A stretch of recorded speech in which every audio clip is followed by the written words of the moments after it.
All right, good morning, everyone. Welcome to the Crime Prevention Through Environmental Design Site Audit and Assessment webinar, which is focused on Naaman Williams Memorial Park in Franklin Township. It is indeed an honor to have you all join us here today. My name is Charles T. Brown, and I will be leading today's workshop.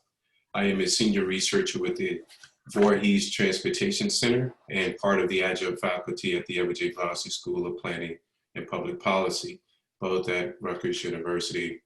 I have a professional designation in CPTED. I'm a resident of Somerset, and I serve on the Franklin Township Planning Board. This presentation is being recorded and available to view later if you must leave early, and has already hit the record button. So I'm sure most of you have given your permission if you're still present in the meeting. Also, lastly, if you have any questions or comments near the end, please send them to Ann Heasley. Her email will be displayed. But I'm going to ask Ann to go ahead and place her email in the chat. Also, if you have questions, you can place those in the chat as well. So here's an overview of the sort of workshop. First, I will begin with the housekeeping items. Second, we'll move into project team introductions and participant introductions, the latter of which we're asking you as participants to simply type your name into the chat function right now. Third, I will provide a brief recap of the NJTPA Complete Streets Technical Assistance Program. Fourth, I'll give a brief overview of the findings from the Naaman Williams Park Community Survey, which Rutgers conducted in 2019. We did that, of course, because we're in the middle of the pandemic, and it is the most accurate data we have prior to COVID-19 affecting our daily lives. Fifth, I will give an overview of the findings from the Naaman Williams Park CPTED audit and assessment, the assessments which were done by members who are present here today, as well as our team. Then I'll conclude with a high-level overview of some recommendations and allow time for Q&A. I should also emphasize there are breaks along each point where we will provide opportunities for you to ask any questions you may have. The only thing that I ask is that you kind of stay on topic. We are more than likely going to get to any and all the recommendations and feedback you want to give us on the site. So please be assured that we will certainly provide time with that. Then we'll wrap things up and give an overview of next steps. So in terms of housekeeping, welcome to Zoom. Zoom has become a key part of all of our lives now, but if you're not familiar with Zoom, the mute button, which I will ask each of you to do if you're not currently speaking, is located in the bottom left of the screen, along with the unmute button. You have the option of being on video or not. We would love to see your faces if you're here, but we understand if you would prefer not to be on video. And then if you want to comment, simply raise your hand or type in the chat, and the chat monitors, my team who are here today, will be, will make sure that I note that your hand is raised or that you have a question at the appropriate time. So in terms of introductions, I've stated I'm Charles Brown with Voorhees Transportation Center, and we'll be leading this discussion. Now I'm going to have my team members, starting with NJTPA, introduce themselves, and then we'll go into VTC and Sustainable Jersey. NJTPA. Hi, everyone. Can you hear me? Yes. Hi, this is Keith Hamus. I'm a principal planner with the NJTPA. We're the Metropolitan Planning Organization for North Jersey region. And that basically means that we help to allocate and prioritize federal funding for transportation improvement projects and planning studies throughout the region. And this is one example of how NJTPA can provide local technical assistance for region-wide planning principles applied at the local level. This is personally my, I've done CPTED projects before and led them, and this is an interesting topic area for me that I'm personally invested in. And today here, Charles is going to be using the feedback that we heard from previous meetings and workshops to kind of assess the conditions of the parks and the surroundings and how it meets the CPTED principles. And we'll also go into a little bit about how Franklin can use this information to help advance CPTED assessments and toward implementation, which will all be summed up in a final report that we'll share as well. So I'm happy to be at this stage of the process and looking forward to getting on with the meeting. Thanks. Thank you, Keith. Good morning. I'm Peter Bilton, also a planner with the North Jersey Transportation Planning Authority, and I'm assisting Keith and the rest of the team with this Complete Streets Technical Assistance Program. Let's go to James, then Austin. Hey, good morning, everybody. James Sinclair. I work with Charles Brown at the Voorhees Transportation Center. I'm only going to be here for a portion of this meeting, but it's a pleasure to see you all. Thank you. Ashna. Good morning, everyone. I'm Ashna Jain. I'm also part of the team at the Voorhees Transportation Center, and I'll be helping out with the chat and mostly listening today. All right. Let's now go to Anne, our partners at Sustainable Jersey.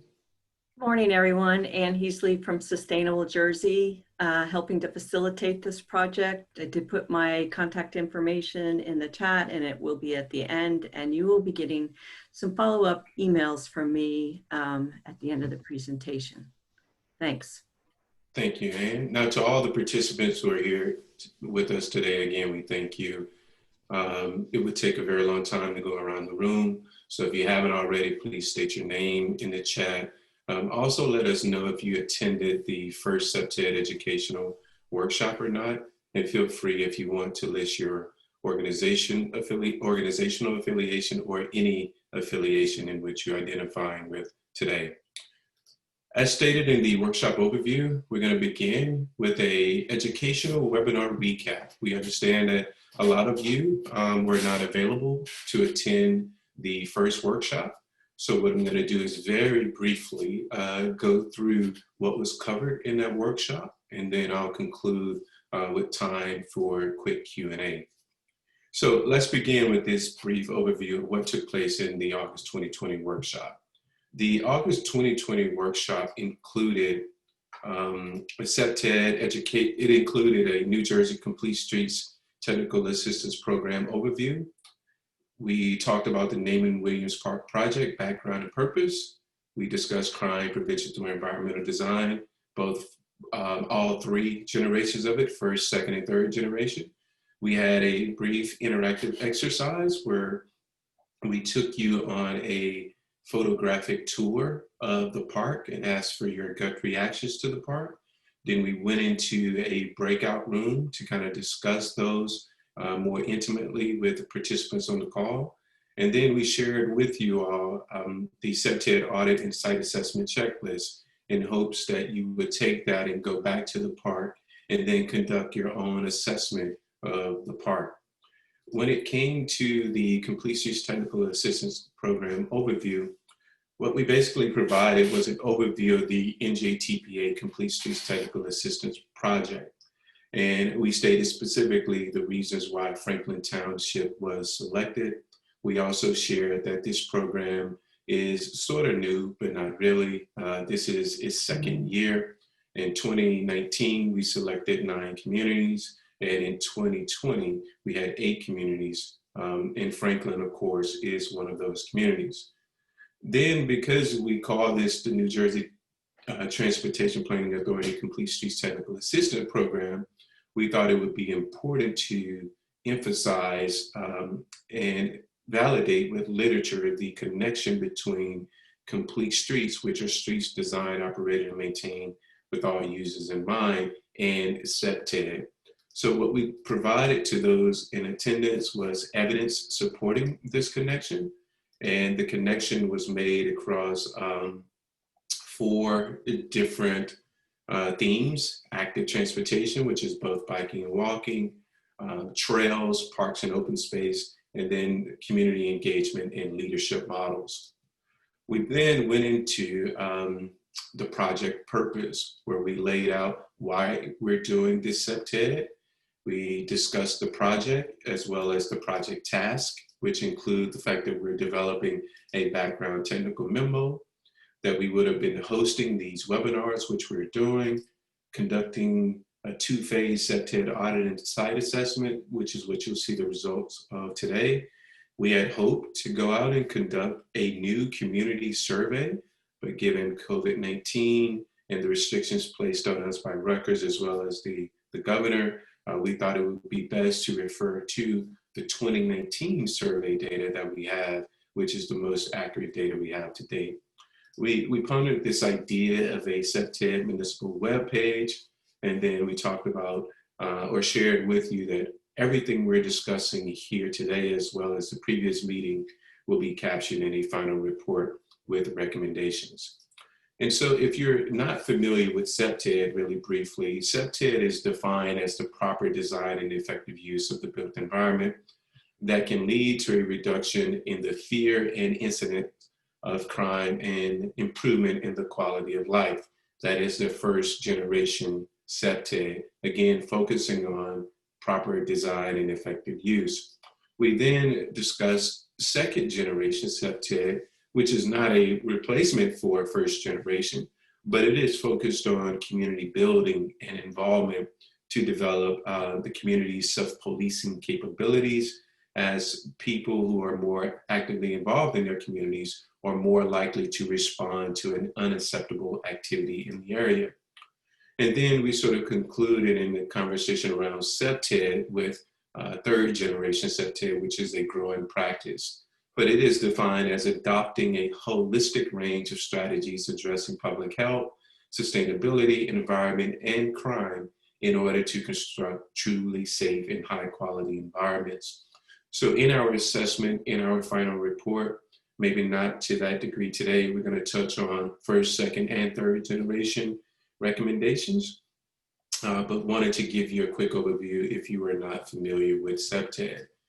Then, of course, we took you on that photographical tour of the beautiful Naaman Williams Memorial Park, as well as its surrounding area. I'm emphasizing surrounding area because while the CPTED audit does take place within the park, there were discussions about the safety implications outside of the park boundary. And we have that map here showing crime data, which was touched on and shared with participants. Really briefly here, looking at the dots on the screen, the dots represent the number of crime incidents around the park, as well as within the study area, which is highlighted in blue here. And you could see where some of you can see here where the larger number of crime incidents are happening. Many are taking place sort of outside of the park boundary. But that is attributed to a number of factors that may or may not be discussed here today. And then there's the crash data. We wanted to look at the crash data because, of course, we are working at the intersection of complete streets and CPTED. In this particular map, the dots or the circles represent the total crashes that happen in the study area. The larger the circle, the more crashes that took place in that area.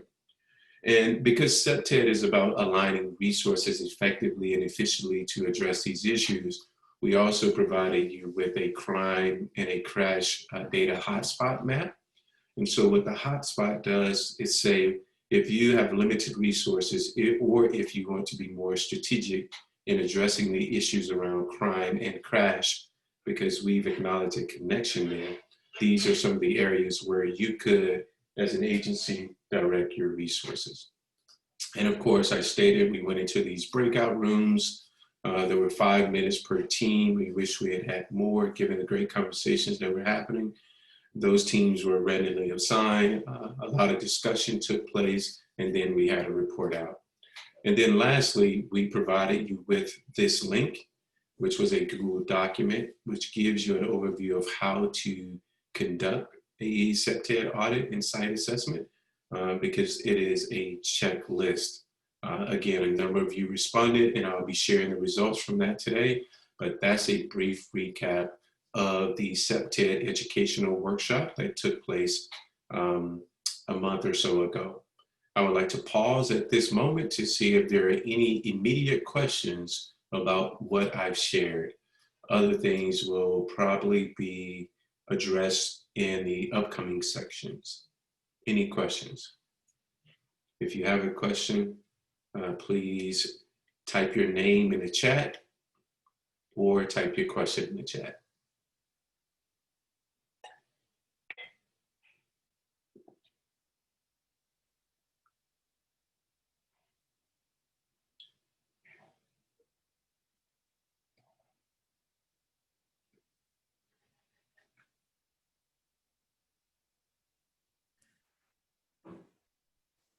Charles, we don't have any questions.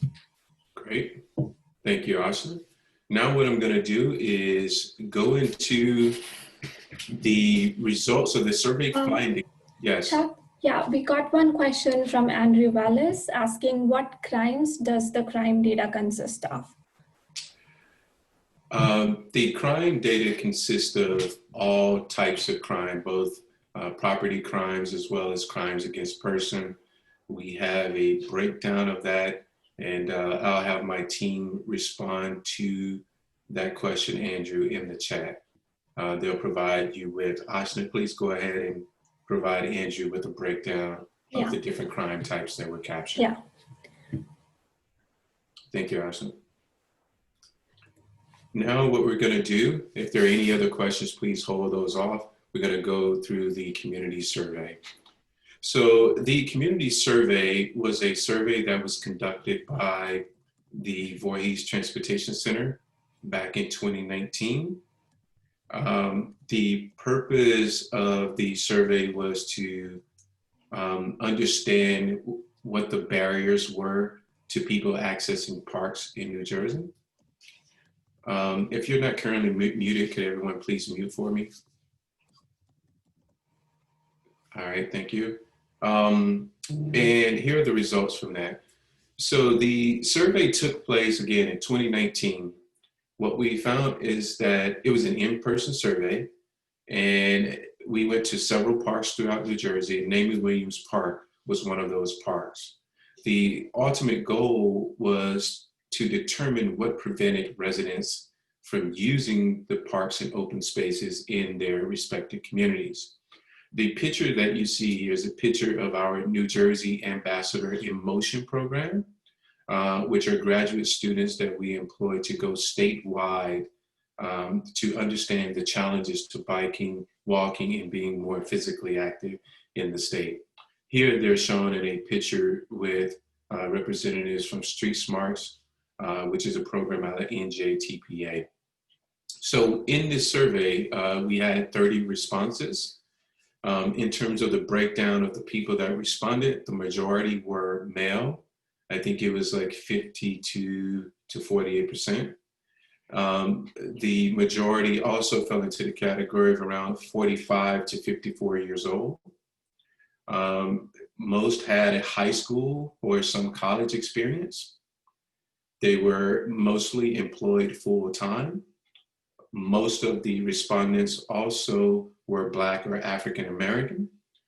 Many also claim Hispanic as an ethnic identity. When it comes to access to vehicles in their household, the majority of the respondents had 2 or more cars in their household. And of course, the majority were Somerset residents. It is important to state, we wanted to capture people who were in the park, meaning present in the park at the time of the survey, as well as people who were not in the park. And so what we did there was we went along Hamilton Avenue, I think Hamilton Street, to ask people who were not in the park questions about the park and why they may or may not visit. So the 30 responses that you see here includes a combination of people who are active in the park as well as those outside the park. And here's what we found when you look at frequency, travel, and purpose. The majority stated that they visit the park, Naaman Williams Park, 5 or more times a week. Surprisingly, a number of them did state, though, that they stayed at the park less than 5 minutes. The second highest number of people, though, did state that they visit the park for 15 to 19 minutes.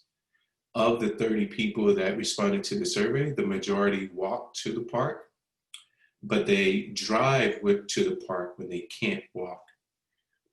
When asked if they consider it very easy or uneasy to walk to the park, the majority stated that they do consider it very easy to walk to the park, but they were split on the ease of bicycling to the park. We asked them about their purposes for visiting. The majority stated that they go first to walk in the park, secondly, to supervise or play with their children, thirdly, to simply relax, and then fourthly, to socialize with friends and family. We then asked them a question about how important are the following for the park to be more attractive to you, and then to kind of share some of their concerns in respect to their needs and overall concerns of the park. And so some of the important park features that were pointed out based on the survey respondents are the need for parking lot areas. They felt that the current parking lot was insufficient. That was a surprise finding, but I guess it speaks volumes about how they commute to the park, with which driving was the second way they got to the park. They also stated the need for more benches and places to sit and relax throughout the park. They would like year-round restrooms. In the context of when we received that response, we didn't quite understand. But when we went out and tried to patronize the park, what we found is that the restrooms at times are locked, and these are during times in which the park is open. So people are stating that they would like to see those restrooms open year-round. Street lights along the paths and trails, they felt were insufficient. I have some images that I will share with you in regards to those lights for you to make your own determination, but they stated that they were insufficient. They also stated they would like more picnic areas and the addition of organized soccer or the ability to play soccer and baseball much more frequently there. The concerns that they had, and I want to contextualize these concerns. Again, this is 30 people responding. Number one was being a victim of a crime in the park. Number two was being stopped by police or harassed by police officers while in the park. And then thirdly, their concern was being attacked by animals or insects while in the park. I think it's important here to state that we listed out the options for them to respond to. We did have a category of other, and for the most part, the concerns that we listed were answered. We didn't have too many people respond with other categories. So that concludes the brief overview of the CPTED survey that was done in 2019. I would like to pause right now and give you a few seconds here to see if anyone has any questions. If you have a question, please type your name in the chat or type the question in the chat.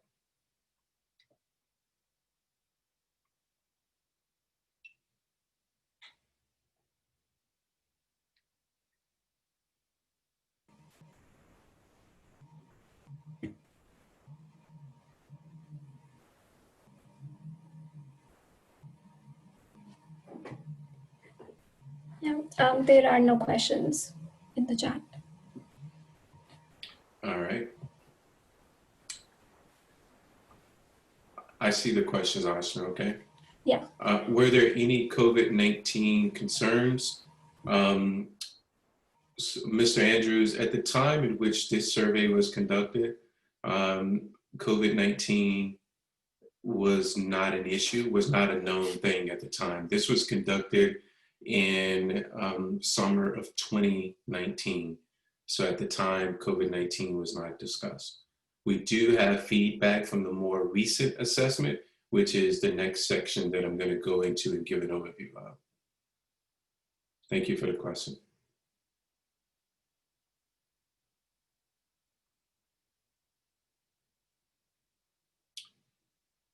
I'll wait a few more seconds here to see if anyone else has a question.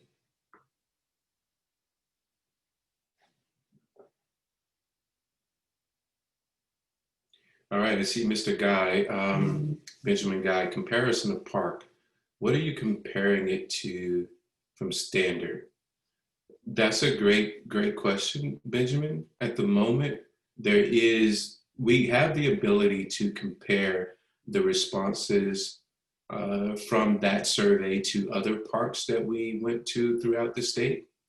But for the purpose of this overview, we're simply giving you the facts of the findings from the survey, not in comparison to any other park. But if you're interested in seeing how or what we receive from all of the parks as a whole throughout the state, we have a report that we could share with you. But we are not right now doing a comparison. We're simply giving you a summary of the findings from the survey.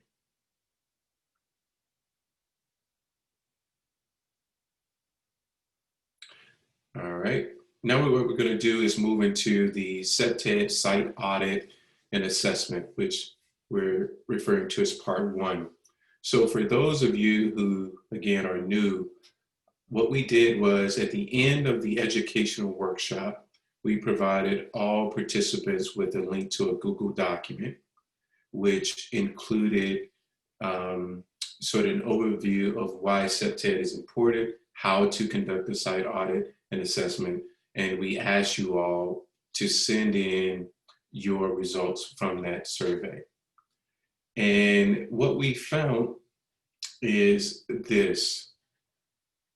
First of all, I would like to thank, we received 12 responses to date, and I would like to thank the following individuals for submitting their response. We received one from Alice, Kelly Wilson, Jackie, Councilman Chase, L.E. Harper, Kim, Councilman Carl Wright, Crystal Pruitt, and a few others, but the name was not listed. What you're seeing here is a summary of those 12 responses. I want to reemphasize that we sent that out with hopes that the entire community would respond, but what you're seeing now is the 12 responses that we received. That is, of course, typical in many outreach and engagement efforts where people simply, for whatever reason, may or may not respond. But we're going based upon, in part 1, what we received from the responses. So the noted observations, which were summarized here in an image by one of our graduate students, was that there are issues with illegal dumping. There is an issue with perceived alcohol and drug use within the park. They also stated that there was drug dealing, gun violence, and gang activity in the park. There were issues associated with overgrown vegetation in the wetlands, police harassment, a lack of overall security within the park, tension between neighbors. Many people stated, not just within this survey, but also during my walk in the park, that they feel like a lot of the problems that take place in this park has to do with this proximity to New Brunswick. And then other things that were pointed out was lighting spillage or the lack of quality lighting overall. Their recommendations included installation of security cameras. When we last met, it was mentioned to us the possibility that security cameras were going to be placed in the park. They stated they would like more routine police patrols, the elimination of or fencing off of wetland areas. Some even stated complete closure of the park, relocation of the park. Others stated organized community cleanups, installation of lighting in and around the park, and make the wetlands more accessible. I think it's important to remember that all of these recommendations were captured fully in the spirit in which they were written. In terms of how we proceed with these recommendations, for those listening, please take into consideration we had 12 responses. Those 12 responses do not reflect the thoughts and opinions, needs and concerns of the entire community, but it is what we have to work with at the moment. Now I would like to pause and see if there are any questions or comments in regards to the site assessment and audit, which was done by members who are present here today, as well as stakeholders within the community.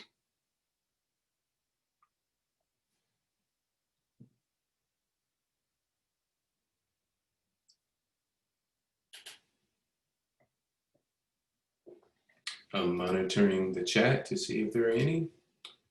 How is gang activity defined? That's a good question, Andrew. I don't know how gang activity is defined. I'm simply reporting as it was written in the community survey, what was written. And it was stated that there are perceptions or allegations, I should say, of gang activity, drug use, alcohol use, and abuse in the park.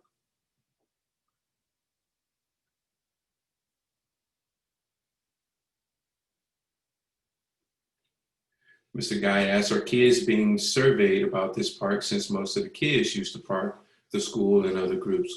Great question. For our survey, going back to the 2019 survey, Mr. Guy, Benjamin, we did not survey kids because based on our Rutgers Institutional Review Board, we didn't have permission, nor did we seek permission to interview kids.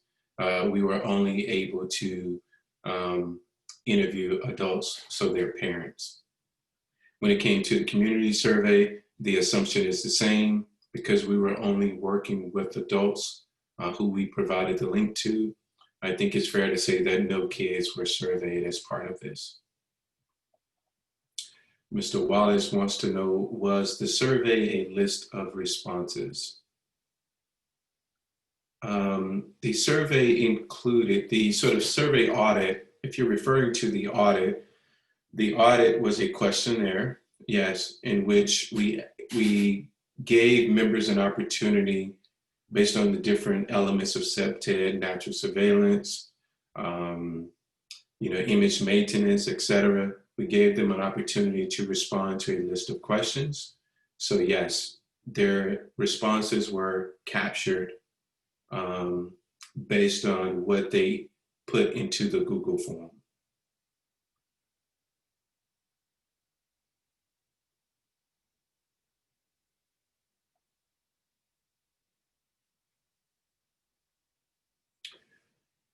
All right, so I want to repeat what you all have had access to so far. The first set of slides summarize the 2019 survey, which was conducted by my team at Rutgers. We were not initially focused just on Naaman Williams Park, but we did conduct surveys in Naaman Williams Park in and around it. Those are the results that you saw. The second set is responses to the Google document CPTED site audit and assessment, which went out to everyone that attended the first educational webinar. And then we asked also the stakeholders on that call to send that out to residents so that they would have an opportunity to respond as well. What we're going to go into in the next section is our own personal CPTED site audit and assessment of the park. So Mr. Wallace asked, was the survey all of Franklin or just those in the area audited? Again, Mr. Wallace, we provided a link to the Google document, which includes the survey, to all the people that were present on the first call, present within the first webinar. And we asked everyone to distribute that to their networks in hope that we would then reach all members of the community. That didn't happen in the way that ideally we would have liked it to happen, but we did receive responses from people who are present on the call today, as well as other stakeholders.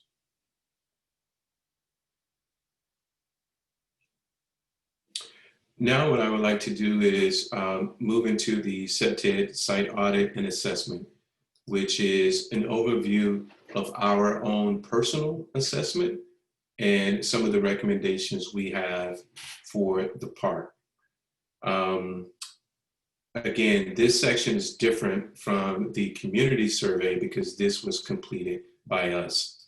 In our assessment, we considered the following first generation CPTED concepts. 1 is natural surveillance, 2, natural access control, 3, territorial reinforcement, 4, image maintenance and management. And then in second generation, we looked at social cohesion, community connectivity, community culture, threshold, capacity. And so the observations and the recommendations are listed under each of those corresponding principles. I see a question here: in the future, is it possible to reach more of the community via the survey? Great question, Cherise Roberts. That was the intent. The absolute purpose of the Google form, bringing together Franklin Township staff, partners, councilmen, et cetera. It was our hope that they would use their survey, their connections and network to submit or try and reach the community with the Google Doc for the assessment. When it came to the survey that we did in 2019, that was also our hope and intent, which was to capture responses from the entire community. But while we may have interacted with, let's say, 200 or 300 people, many declined to take the survey when we approached them in person. So the 30 responses you get are the people that actually responded to the survey, but it's not the people that we actually engage. As is typical in a survey process, many people decline to take the survey, regardless of whether you're doing it in person, snail mail, pop-ups, or et cetera. Some people just simply decline. But the intent was made both times to involve the entire community. So now we're going to go into the CPTED audit, which was done by us. I would like to first start with some general impressions of the park. And I would like for you all to play along with this as well. What are your gut reactions to the park? If you visited or based on what I've shared, please type in the chat what your gut reactions are to the park. Then state how comfortable do you feel in the park and what makes you feel this way. So I'll start by answering. My gut reactions to the Naaman Williams Memorial Park is that it is a very, very beautiful park located in a way that I feel is accessible to many. It has the ability, if programmed correctly, to sort of merge neighboring municipalities or townships. I think it provides an excellent opportunity for people to be physically active. There are opportunities for more organized sports and other activities to take place. I think what it suffers from is a lack of program activities.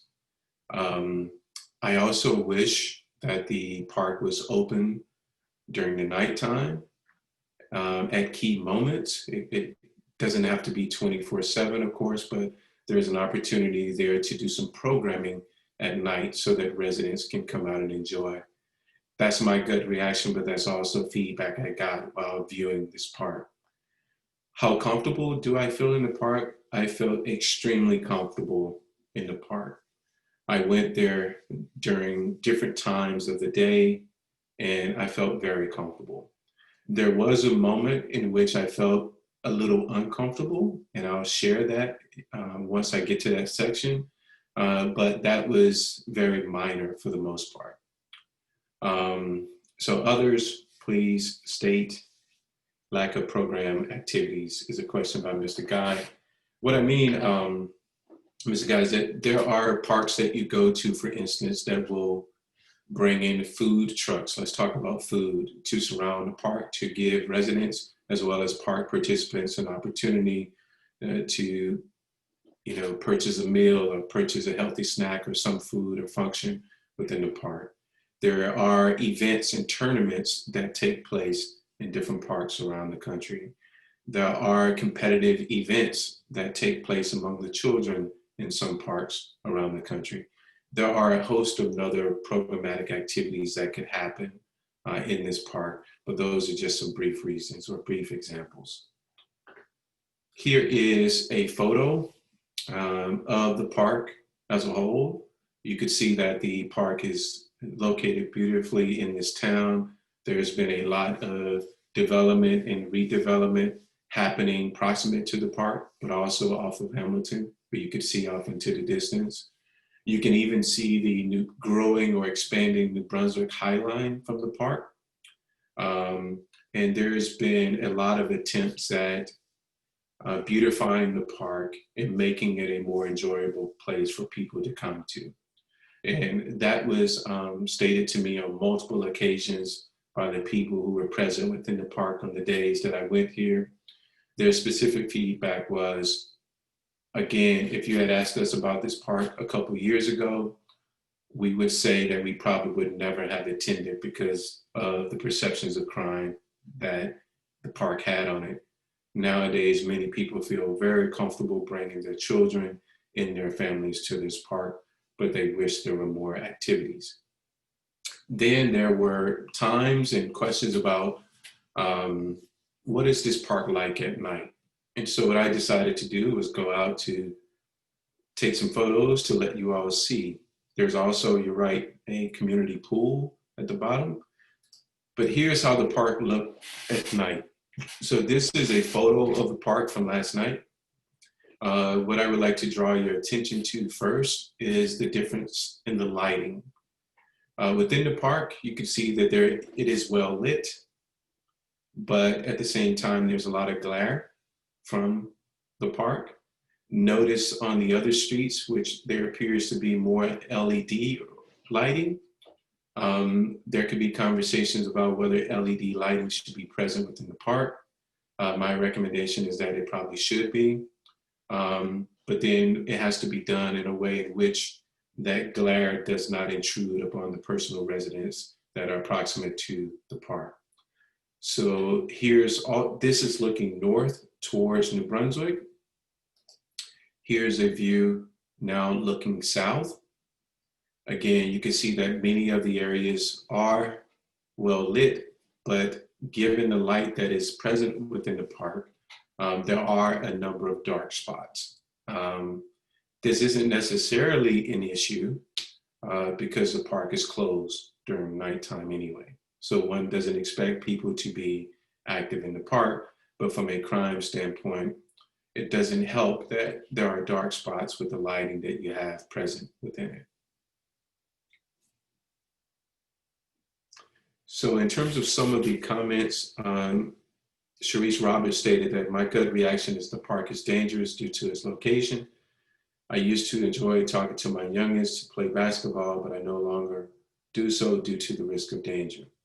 But the park is beautiful and I wish it was a safer location or better supervised. Sharice, if you don't mind, would you want to come on camera here and give us a little more context? Or at least speak into the phone or computer? Maybe you're muted. Good afternoon. Good morning, actually. Good morning. So what I'm basically saying is that the park it's not the park that's the issue, it's the people that's an issue. The people who are committing crimes, people who are violent in the area, the gangs, that's the issue. That's the real problem. It's not the park itself. The park is beautiful. The location is there. There's a lot of building that's been done in the area. That's not the problem. The problem is we have to tackle the violent crimes in the area. We have to tackle what's going on with the community in a whole. So that's really the issue. It's not the park itself. I no longer choose to take my children to this park because of the violence, because of the shootings, deaths that have taken place over the past couple of years there. So no, I'm not going to risk taking my children there for something to happen. I choose to go across town and more into Franklin Park area, and because I know it's safer. Thank you. So that's just of what I'm saying. It doesn't make sense for me to take that risk with my life or my children's lives. So What do you think the township can do to make the park safer? Until we can tackle the crime in the area, it needs to be better supervised. There needs to be a patrol car there. I don't want to say around the clock, but while the park is open, there needs to be a patrol car there. If there was an officer there on site, I would have no problem going and visiting the park, but there's not. How would you balance that against the concern of police harassment?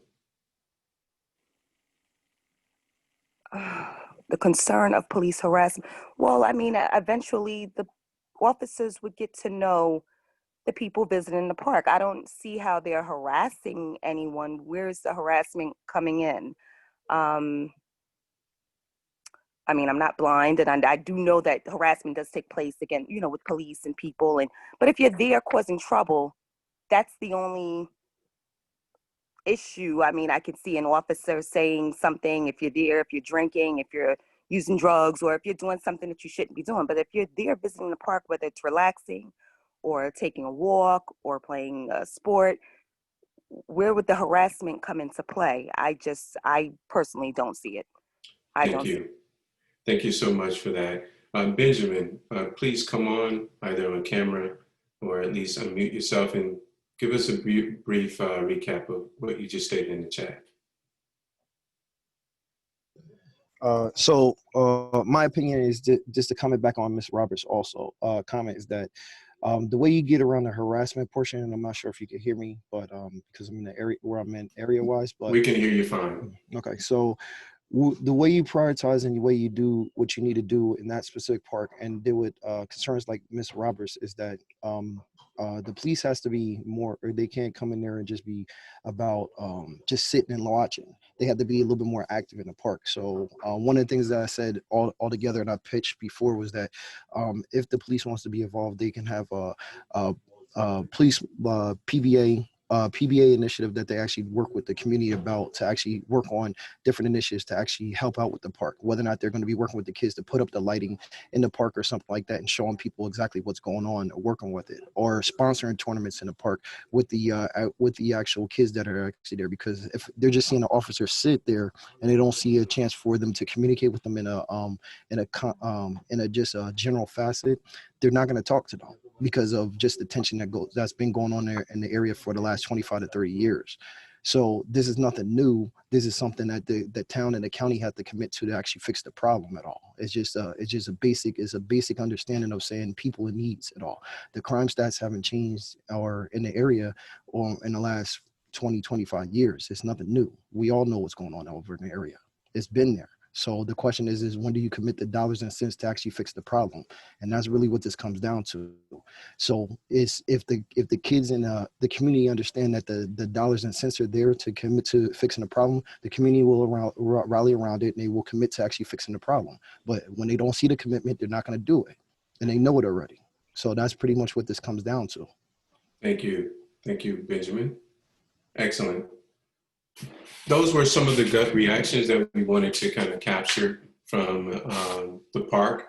Now what we're going to do is move into some of the observations and findings. Again, these are organized based upon the goals of this effort around first, second, third generation CPTED, as well as complete streets. Again, I'll pause at the end of each of these sections and ask for feedback from you all. So you may or may not know that complete streets are streets that are designed, operated, and maintained with all users and all abilities in mind.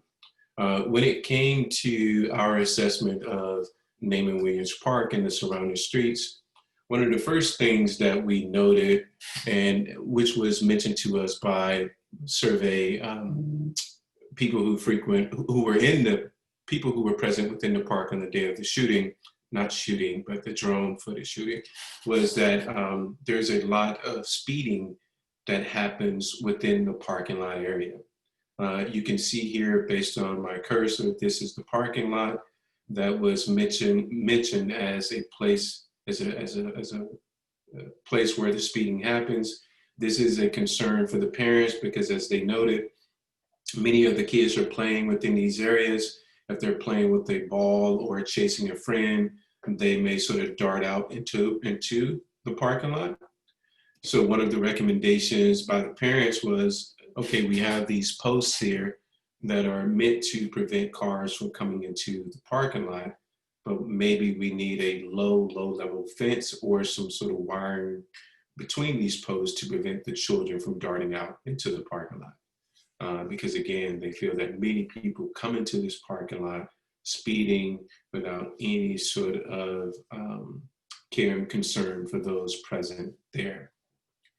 The other thing that we noticed is that there was also speeding on this street, I think Matilda, and cars were going in excess of the speed limit.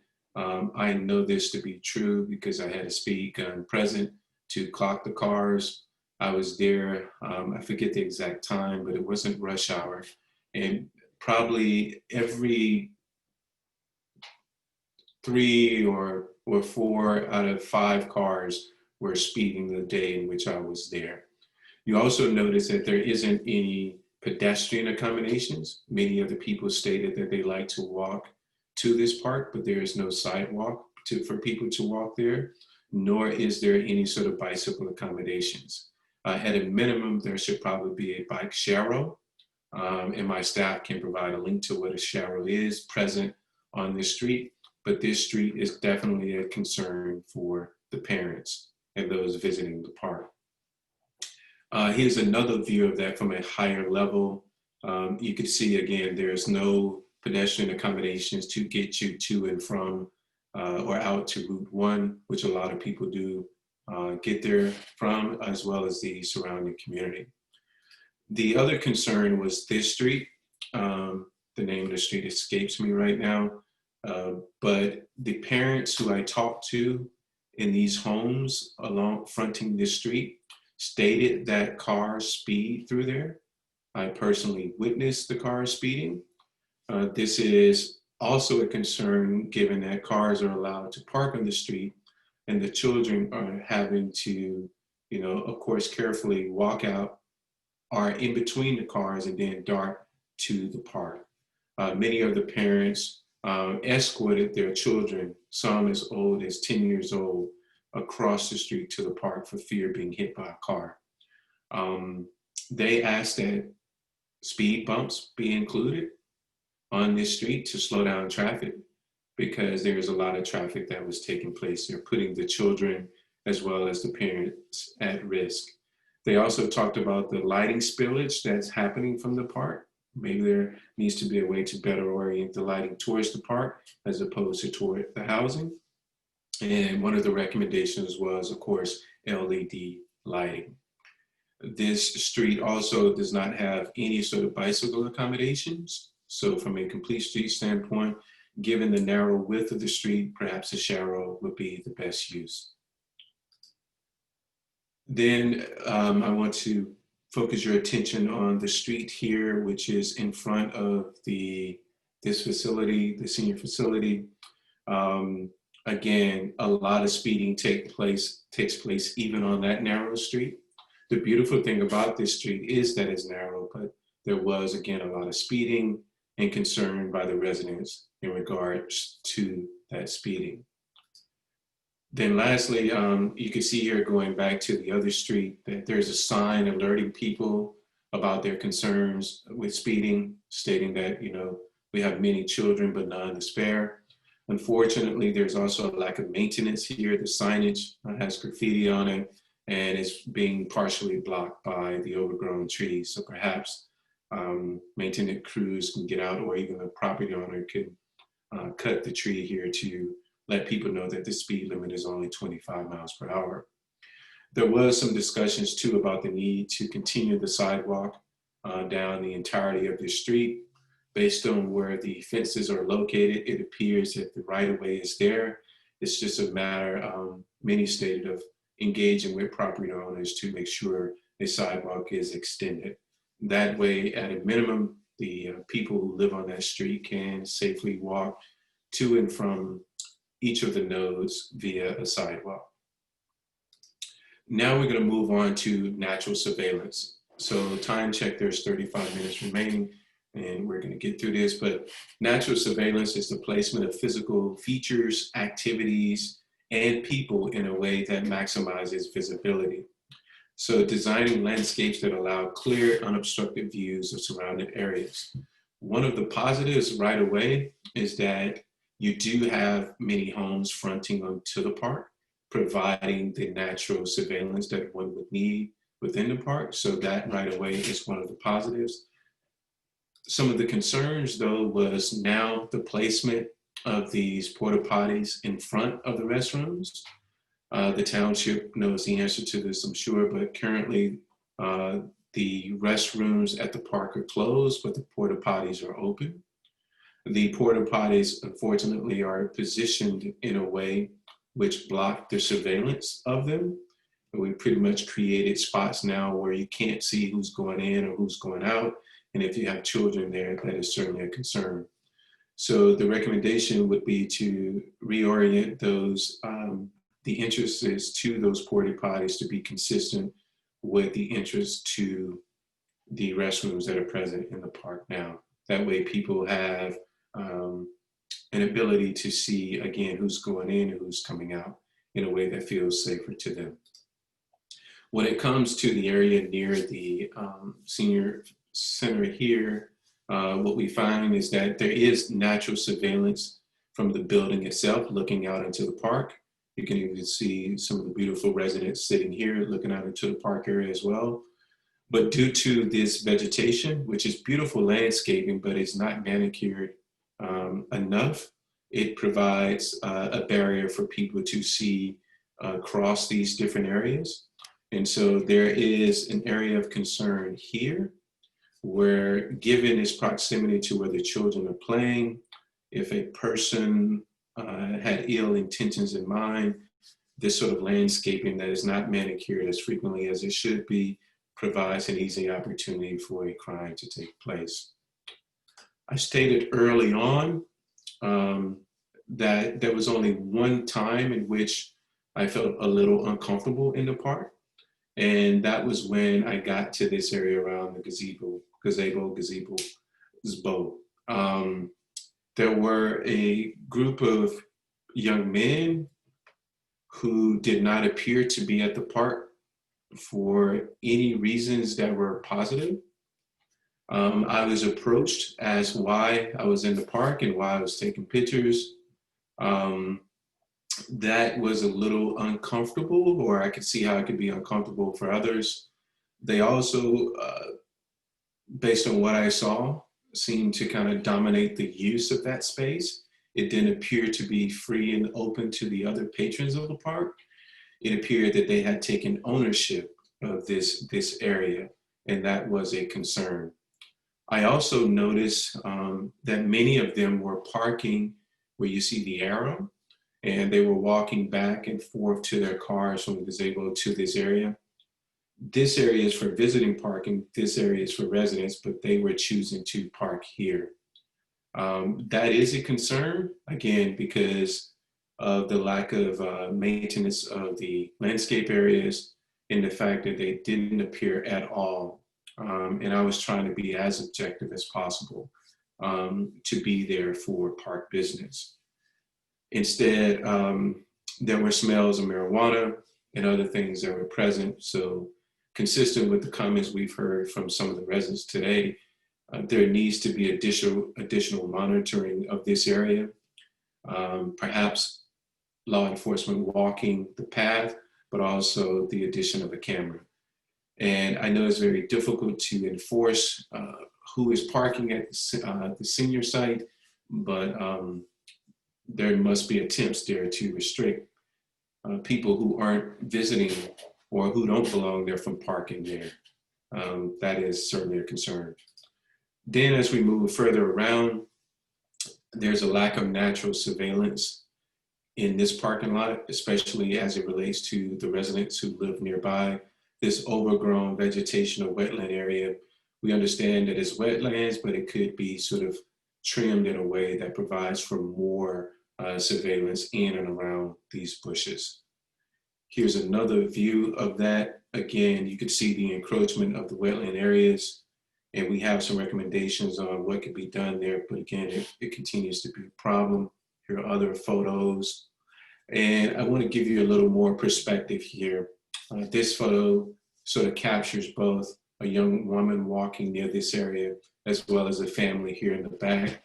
There's a feeling, I spoke to this young lady, a feeling of isolation when she was walking this path. She had concerns when I discussed them with her that the situation does allow for people to hide within these areas. And because there's no program activities near this wetland space, again, that presents a challenge to natural surveillance. And then lastly, the area near where the children play, again, overgrown bushes, et cetera, not providing an opportunity for eyes to be present from this location as well as into this location. This also creates a sort of entrapment area, if you're thinking about it from the standpoint of the kids. And many of the parents expressed the concern that this is overgrown and they felt that it could be better manicured. I'll pause right there and allow time for questions about the natural surveillance or comments and feedback.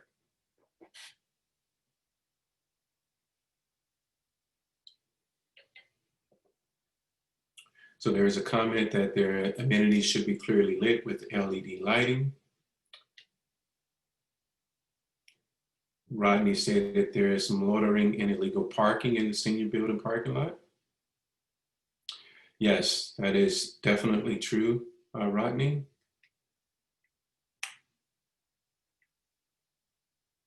All right. I'll keep going, keep adding your comments.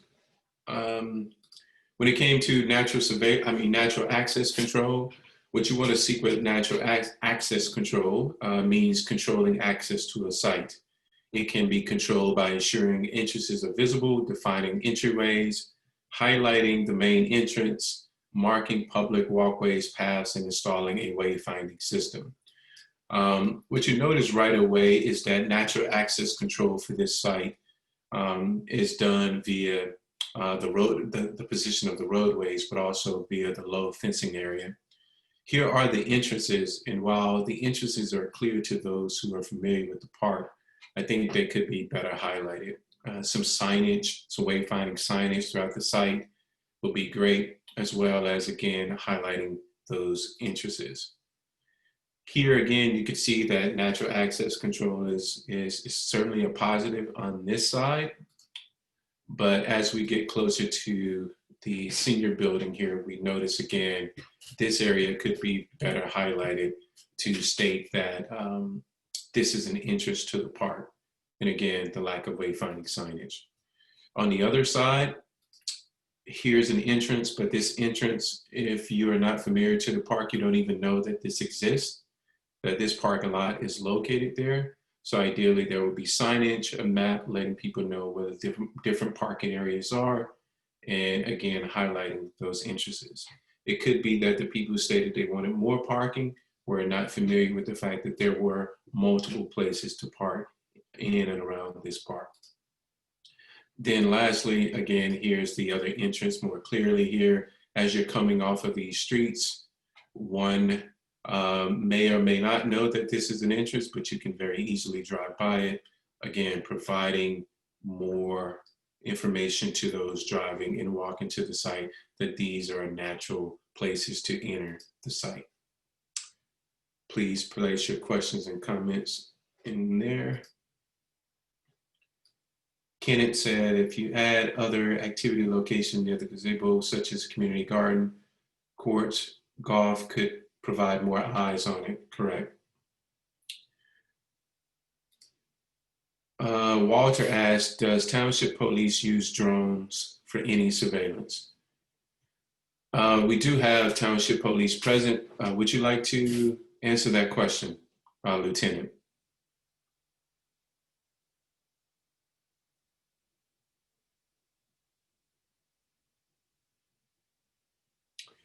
All right. I'm not sure, Ms. Andrews, if the police use drones for any surveillance. I can tell you that the drone that was used here was solely for this purpose. There was no other purpose in which the drone was used. Let's now move into territorial reinforcement. Territorial reinforcement refers to people's sense of ownership, the use of physical attributes that express the ownership, and the examples include fencing, pavement, treatment, signage, and landscaping. The biggest issue with territorial reinforcement from our review of this park is indeed the wetland area.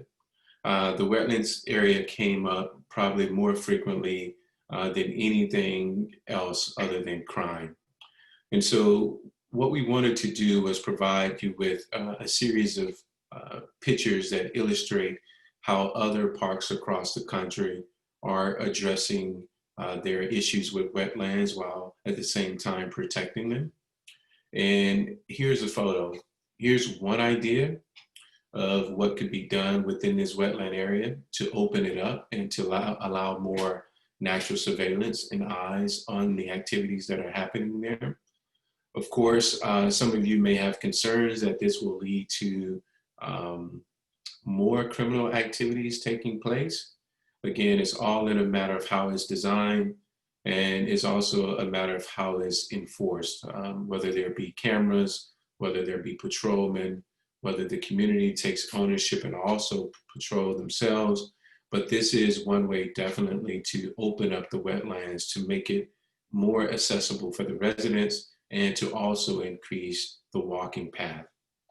Again, I understand that lighting and other things may need to be present here to make it safer for everyone, but this is certainly one way that it could be done. Here's another way that it could be done as well. Of course, elevating the structures above the wetlands area to protect them, but providing opportunity for site tours and other things that residents locally can go there for, as well as visitors to the area. A number of people have noted the different type of animals and insects and things that they see there, which could be used to kind of educate the kids around. So this would be an opportunity to provide that. Are there any questions at this point? I see Kenneth says the park could use additional signage both in and outside the park. Does Franklin Township have police that ride bikes on patrol in neighborhoods? If Franklin Township police officers are present, please respond to those questions in the chat. The answer is yes. Thank you, Mark. All right, now moving on to maintenance and management. Image maintenance and management is properly maintaining and managing a space that indicates active involvement of and guardianship and ownership among legitimate users. So when it comes to the park, image maintenance and management was by far the biggest issue. This is one of the more difficult CPTED assessments to do because in part, we feel that this is a beautiful park. It just needs some sort of minor improvements consistent with what has been shared by residents, along with a few other things. But image maintenance and management was by far the biggest issue, even in the context of this being a beautiful park. So one of the things that we noticed right away was there was parking of, I don't know if these are Franklin Township vehicles or not, but these were vehicles that were just parked in the park. And from an image standpoint, from an aesthetic standpoint, it wasn't appealing to see these vehicles parked there, especially if they don't serve a purpose for the park. We also noticed that the parking lot area, while it isn't in horrible shape, it could certainly use some maintenance. We also noticed that there was a lot of trash in and around the park. Thank you, Robert, for that. Robert stated that the paving company working for PSE&G was using that area to park their trucks. There was a lot of places where the trash, especially near the entrance of the park, was basically everywhere. Paper was flying throughout the park, so there needs to be cleanup done here frequently to overcome this. We, again, going back to the placement of these restroom facilities, it appears that they were just like haphazardly placed as opposed to being well thought out. Again, making them flush with the building, better orienting them would make this appear more welcoming to those visiting the site because it wasn't aesthetically pleasing or inviting. Again, many of the trees and the bushes in the area are overgrown. There's a lack of overall maintenance there. You can see as the lady here is walking, there's trash present within the grass as well. Everyone talked about the sort of flooding issues and the fact that this has been a problem for some time without any attention from the township. Here's an earlier photo of this activity area not being, not free to be utilized due to the fact that flooding has overtaken that. And again, the signage was missing as well. We noticed a number of areas where there were trip hazards throughout the pavement. So some simple maintenance and touch-up of that area would suffice. The community garden is a beautiful asset to the community, but it doesn't look to be maintained or in use or cared for at the moment. So it produces a sort of visual nuisance as well. Then in the wetlands area, there was, of course, a lot of paper, what looks like illegal dumping that is taking place on the park benches. This is near the gazebo as well. You can see the alcohol and other trash present on the benches and seating areas. Then moving towards the other parking lot, you have the restrooms placed as you enter into the park. While one may perceive that to be a good placement from a visibility standpoint, it's also not aesthetically pleasing and pretty far from the residents or the patrons of the park as well. And here's another example of, again, the lack of care and maintenance for the landscaping, both there as well as near the senior building. Here's another photo. And then there's the lighting. People stated that they would prefer LED lighting, even though the park isn't used at night. But if the township moves towards hosting activities at night, the LED lighting will help make that an enjoyable experience. And then another thing that arises in the conversations over and over again is that most of the issues that are associated with the park is not the park itself. Again, it's a very, very beautiful park. Many feel that when there are acts of crimes or violence, it is coming from the neighboring municipality.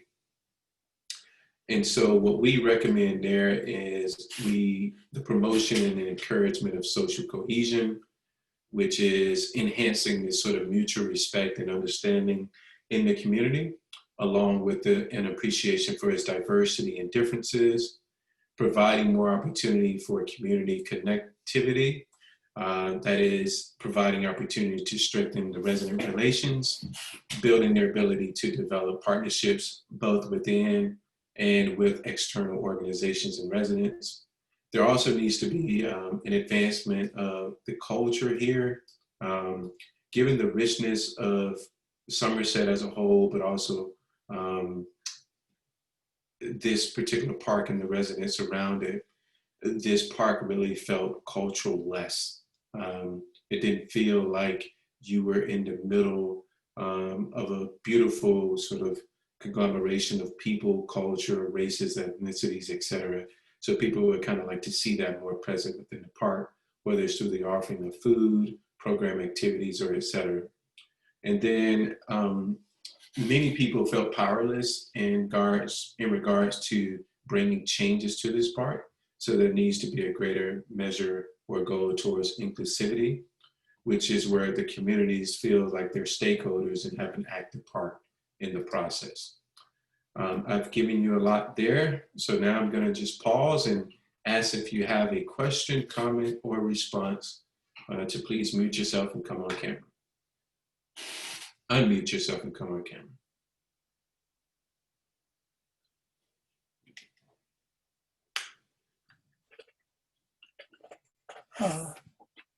This is Ted Chase. How you doing, Mr. Chase? Okay, I am heard. When I visited the park, I focused on the wetlands area, and I want to recommend to the Environmental Commission that next spring's stream cleanup clean up that area. That woodlands, which you don't normally have in as developed an area as there is around the park, should be a resource for the community. Hopefully have nature programs there, which would to some extent address the problem that what you need is more eyes, more people around, but to the extent that people worry about crime, they don't go there, so you don't have more eyes. I think you mentioned earlier more programming is needed. That does seem to be one way of attacking that. And one question I've had in mind all along is whether increased access from the Leawood development, which lies between the park and Route 27, would be desirable, whether the residents there would like that in order to be able to use the park, or fearing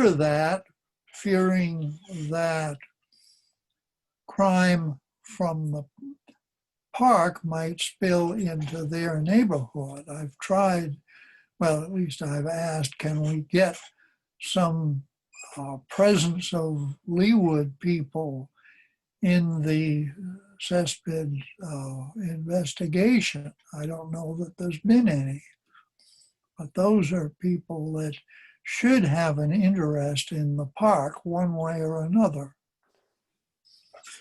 Those are great comments, Councilman Chase. And one of our recommendations would be further engagement with those residents to gain an understanding of if they think that is the best path forward.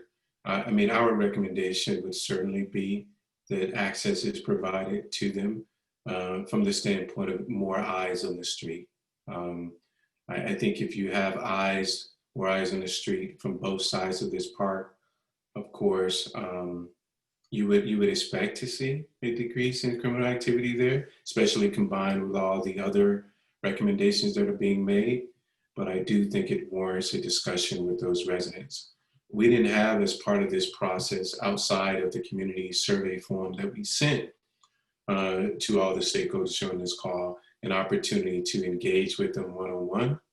But we do welcome any and all attempts to kind of capture their collective responses to their concerns about doing such. So if there's anyone here that can provide an opportunity for that to happen, even in the context of COVID, we would certainly like to do so before the report is finalized. One further comment about the desire for LED lights. The Environmental Commission has long been inquiring about the possibility of converting township street lights to LEDs. And apparently the situation is that PSE&G would make that very expensive, and the BPU has been working on this for some time, trying to get PSE&G to offer a lower rate for LED lighting along streets. Typically now when we have new warehouses or other construction, the lighting that's put in is LED lighting.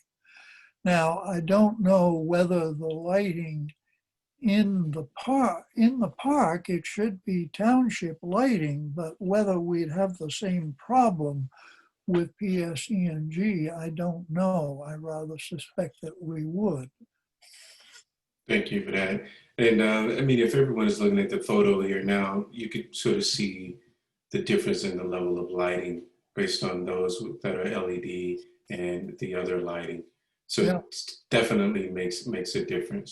Let's go to others. Thank you, Councilman Chase, and my team are certainly capturing your comments. Anyone else, please come on camera. We have about 5 more minutes before we close out with recommendations. Mr. Brown, Mm-hmm. this is Pat Bailey, and this is my first time on this workstation, and I approve and just loved your presentation, but I have a question. And I had put it before, but it wasn't picked up. When you say about nighttime activities, and I know when my husband and I go to Vogue over there by Parkside, you have the seniors and also the other apartments. When you're saying nighttime activity, and I'm thinking about more noise level, I know here in the township, it's after 10 o'clock where everything should more or less be down, where you have to call the non-emergency number for them to come around to try to get the people to turn off their parties and things of that nature. But also when bringing in the food trucks, which would seem nice to, but we're also talking about more trash, that we already have the trash not being picked up, and that bringing more rodents and undesirable things crawling around. So my 2 things, I know it would be nice to have nighttime activity, but what would be the end time to be respectful of the homeowners and also of the seniors, and bringing in the food trucks? Would they have some responsibility of having their receptacles out there and making sure the trash is removed? And thank you again for your presentation. Thank you. Thank you. Yes, with the food trucks, certainly there should be a coordinated effort to ensure that all litter that results from the food trucks come in there at prescribed times, are picked up in a way and doesn't lead to more trash being in the park. And when we think about these recommendations, we have to think about them in the context of them working elsewhere beautifully. And if they can work elsewhere in parks that we love across the country, they can work here as well. And so, yes, I think we can have a program in place that ensures that when these trucks come, of course, there is sufficient amount of places for people to store their litter. And then that the community, as well as the park crews, have that ownership and responsibility to clean up. When it comes to nighttime activities, the suggestion is not that it happens nightly. The suggestion is that periodically there's a list of program activities such as, a friendly festival. Please don't, I know people may just harp on the recommendations in terms of the type of activities. The point is the community could determine what sort of nighttime activities they would like to see there. But you can have the festivals, you can bring in the skating rinks, which can be happening during the summer as well as, summer as well as the winter time. One of my favorite parks in America is Bryant Park in New York. We have a case study to show here that Bryant Park used to be one of the most dangerous parks in the Northeast. Now is one of the most heavily visited parks in the Northeast. They have programming around the clock in that park, and it's a place where a majority of people feel comfortable taking their friends, family, loved ones, and children. So it's not a matter of doing it nightly, it's a matter of doing it in a strategic way that creates pride and ownership among the residents, and then show that this park can be an asset not only during the day, but also at night. And then hopefully that will discourage the criminal activity that one sees present there.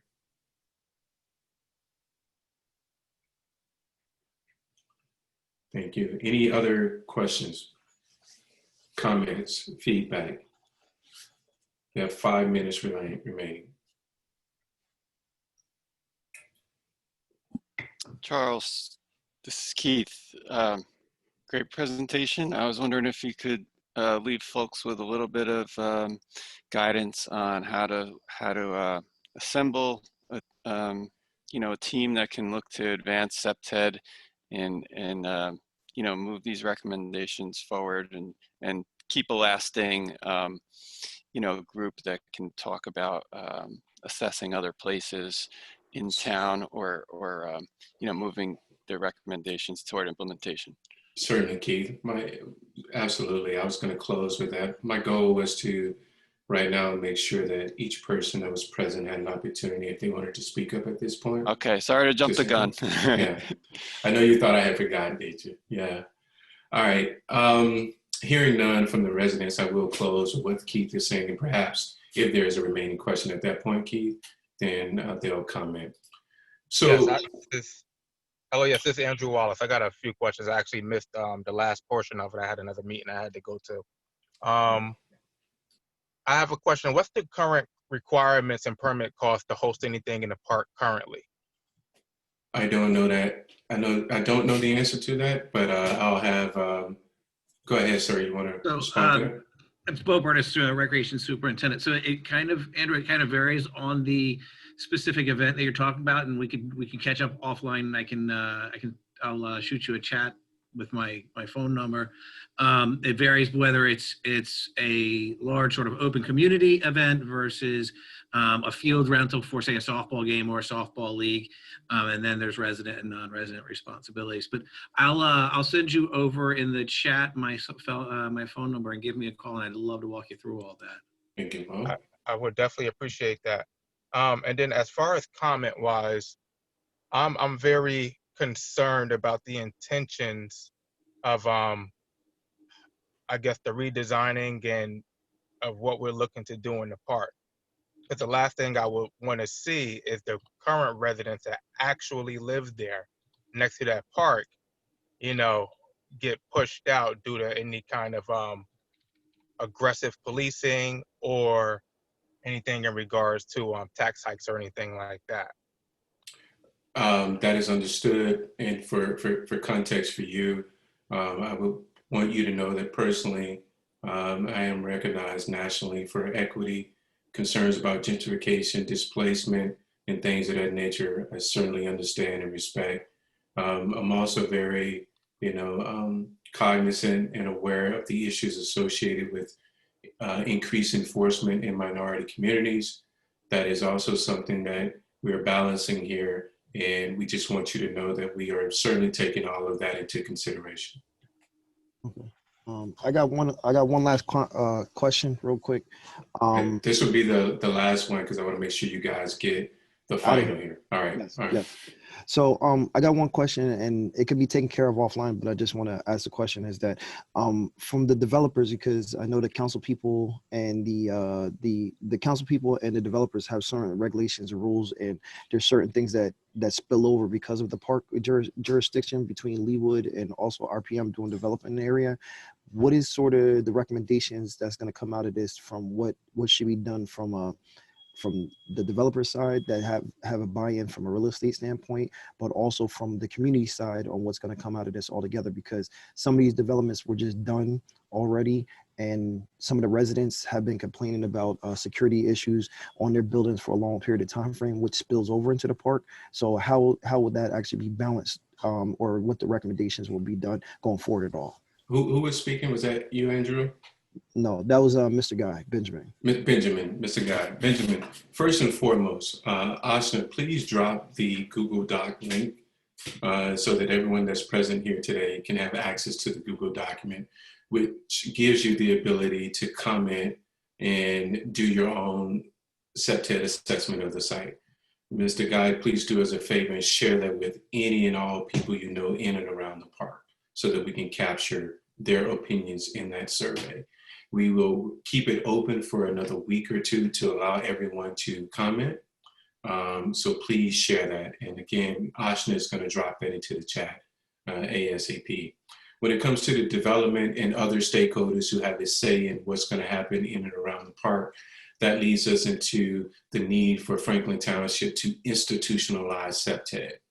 We don't need this to be a one-off where we do a report on a park. We need to make CPTED a standard way of doing business in the township because of its sort of plethora of benefits. So we would be asking that in the institutionalizing of CPTED that you develop a CPTED task force or action committee. And this could be made up of, at a minimum, law enforcement, public works, code enforcement, parks and rec, community residents, and I emphasize community residents, business leaders, which includes developers as well. And so once you have that sort of task force established, you could also simultaneously adopt a CPTED or pass a CPTED ordinance, which means that it becomes, again, a more official way and acknowledgement of how the township is going to approach and address crime issues throughout the township.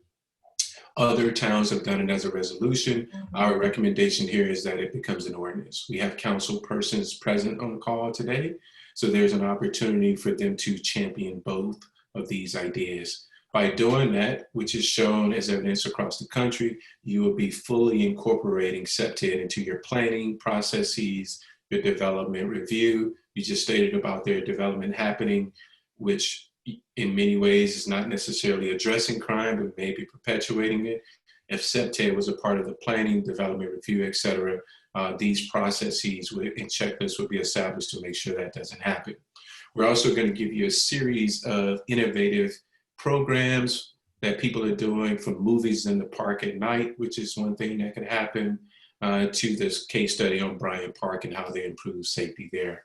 And then we'll talk to you about simply factors to consider in creating safer parks, not only in Naaman Williams, but around all of CPTED, from bringing in food to offering a variety of tours and events, such as in that wetland area, if it is reprogrammed.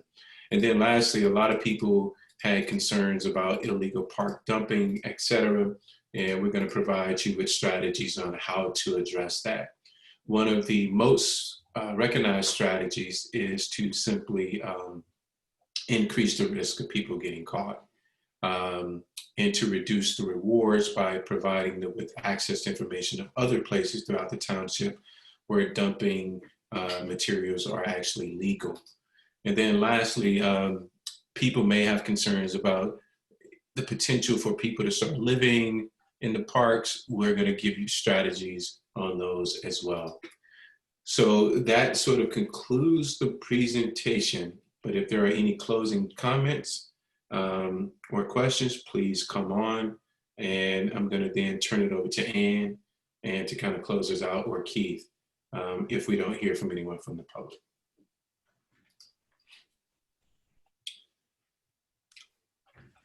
Okay, so should I go ahead, Charles? 10 more seconds. We want to make sure we give people a chance to unmute.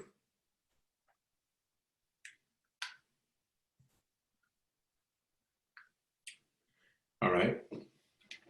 So I will be sending everyone who registered, not just the people that participated today, but registered, a link to a place on the Sustainable Jersey website where you can view today's presentation.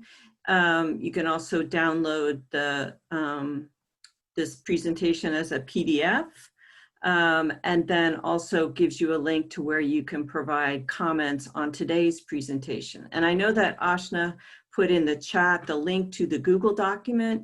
If you look further on that webpage that I'm going to share you a link to, the existing site assessment and survey, CPTED survey checklist is on there, the one that 12 or more residents have already filled out. That's also on that site. So just want to make note of that. And so that will be open for a couple more weeks, and then comments on today's presentation, we're asking you to give those to us by the 14th of October so that they can be included in your final report. So that's all I have to add. My email is on there. Please send me questions. Thank you all. It's been an absolute pleasure. Again, I'm a resident of Somerset, Franklin Township. So this is both personally as well as professionally rewarding. And I'm honored to be a part of this process. Please do all you can to get the community more involved. We don't want this to be a process where you feel like they were not, because we provided as many opportunities as we can during COVID. So thanks to Franklin Township staff for being here. You guys have been a pleasure to work with. Safi, you've been amazing at responding to each inquiry we've had. Councilman Chase, Councilman Wright, and others, thank you. And so enjoy your day. Take care. Thank you, Charles. All right, bye-bye. All right, thanks everyone. Thanks, everyone.